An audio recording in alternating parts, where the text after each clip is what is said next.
Hey, good evening, everybody. Hope this video gets to you at a good time.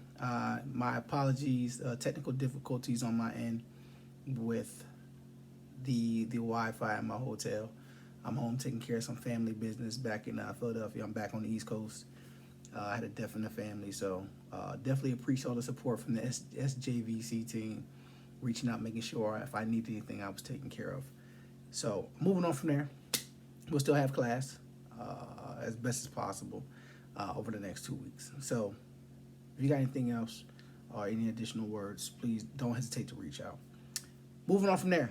All right, just want to give everyone a brief video of what I would have covered somewhat in depth tonight and a couple other items that help us later on during the week, right? So great work on the post.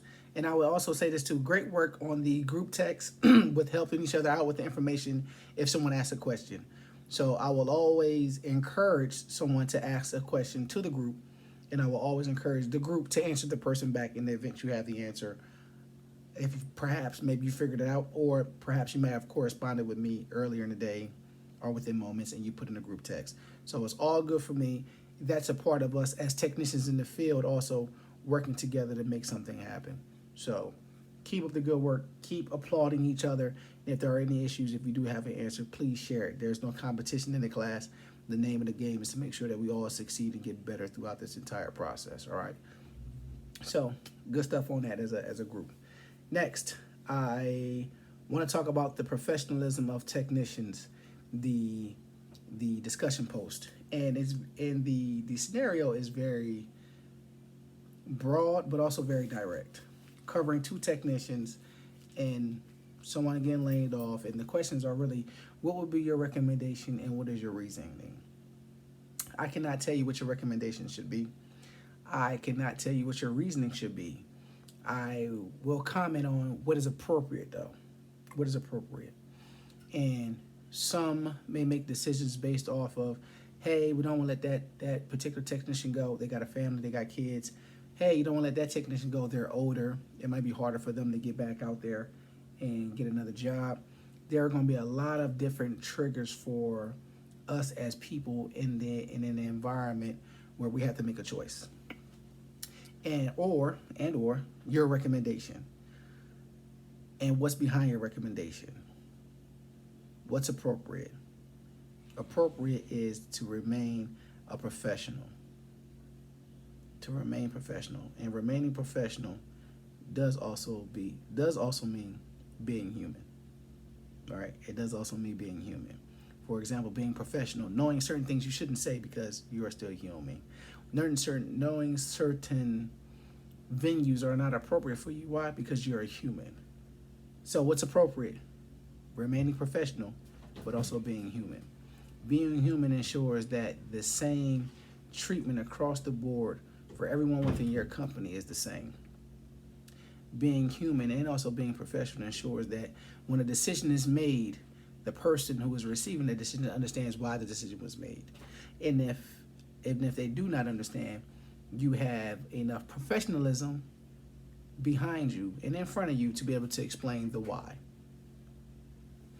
And also that same professional reason and recommendations starts from day one. For example, we may see people come to a job site and they may not hold their uniforms into the highest standard. They may not hold their maintenance practices in the highest standard. That within itself maintains that professionalism when you have to make a recommendation and what's behind your reasoning.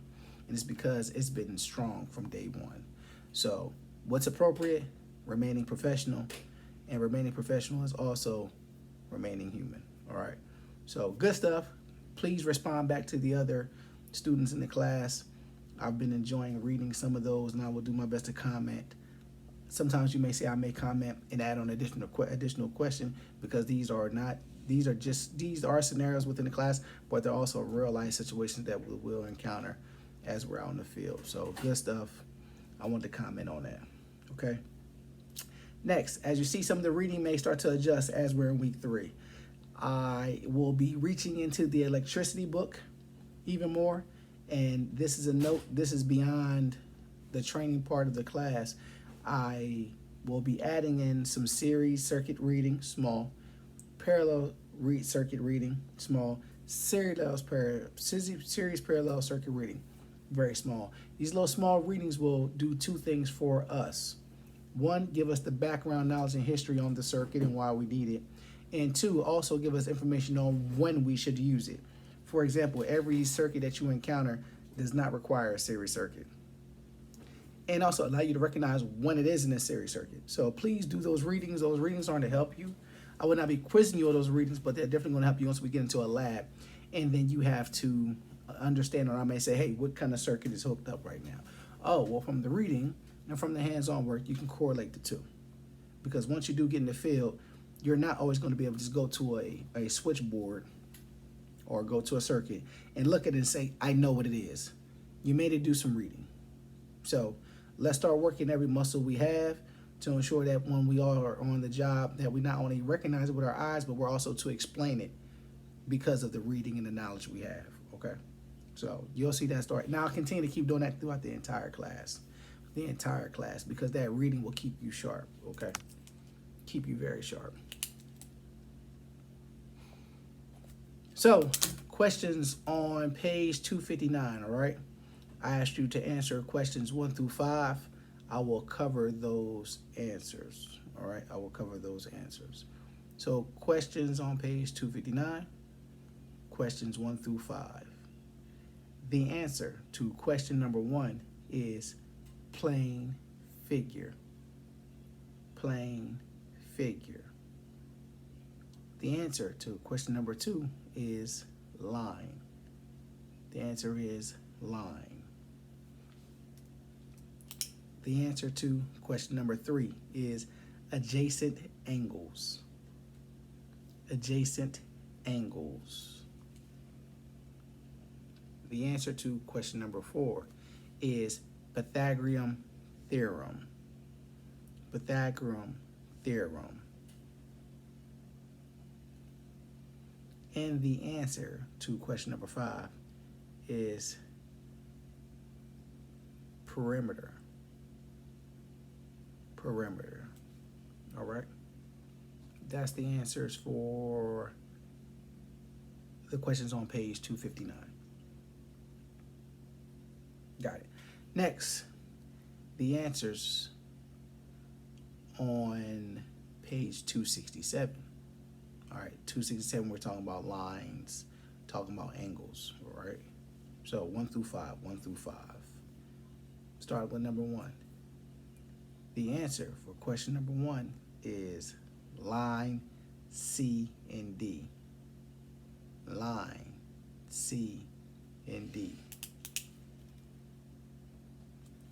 The answer for question number 2 is line A and E. Lines A and E. The answer to question number 3 is 180 degrees. 180 degrees. The answer to question number 4 is 90 degrees. 90 degrees. And number 5, the last question. The answer to number 5 is look at page 15 and see if your angle matches up to the one on page 15. If not, we can go back and review how to get yours closer. But look at the picture on page 15. If it should look just exactly like that. And if it doesn't, your angle is off. And I can explain more on that. Okay. So, last week was a good week. I hope everybody enjoyed the time we had in the lab. I enjoyed it myself thoroughly. Definitely getting to see the body language and the interactions of everyone as we asked questions.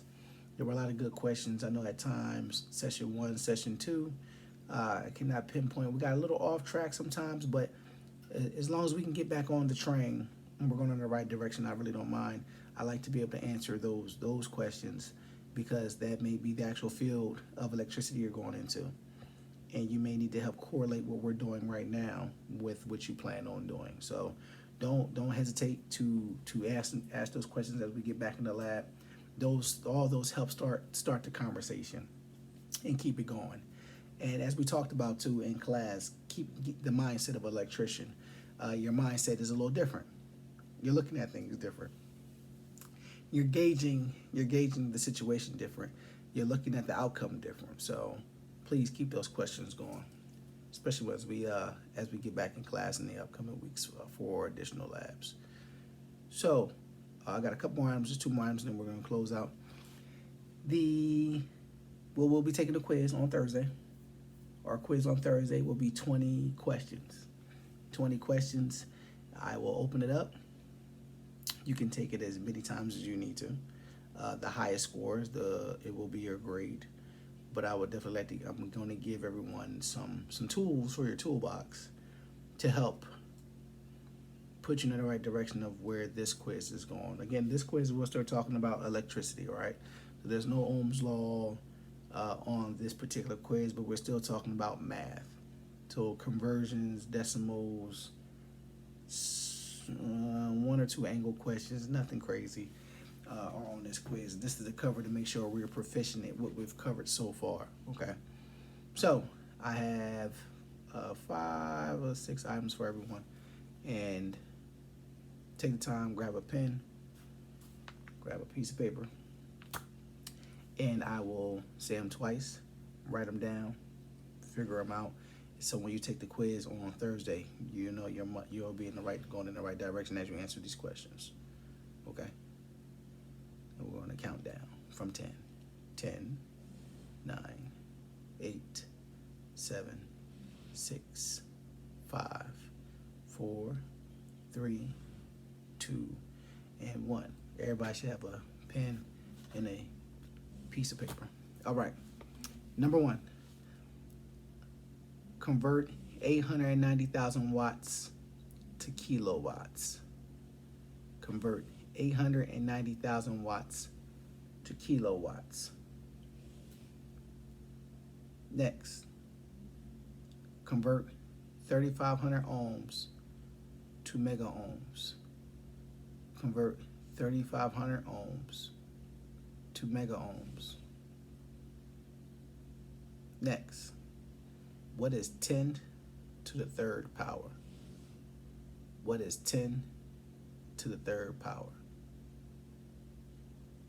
Next, find the equivalent metric. All right, 3/4 inches, and what you convert that to millimeters. 3/4 inches to millimeters. Let me know what it is. 2 more. What percent of 96 is 32? What percent of 96 is 32? And the last one. If someone places a 25% down payment on a $225,000 house, how much is it? If someone places a 25% down payment on a $225,000 house, how much is it? In dollars. Okay. All right. Well, great stuff, ladies and gentlemen. Not too long. I believe we covered the highlights on Thursday. Depending on my Wi-Fi, we'll definitely talk more after the quiz and what to expect going into week 4. And just our overall progression. So I look forward to talking to everybody on Thursday. Again, if you have any additional questions, please do not hesitate to reach out. First and foremost, put the question in the group text, guaranteeing someone else is probably asking the same question you are, or perhaps already figured it out. So that's the beauty of working together as a team. Other than that, I look forward to seeing everybody, and please have a good week. Stay blessed. Mr. S, I'm out.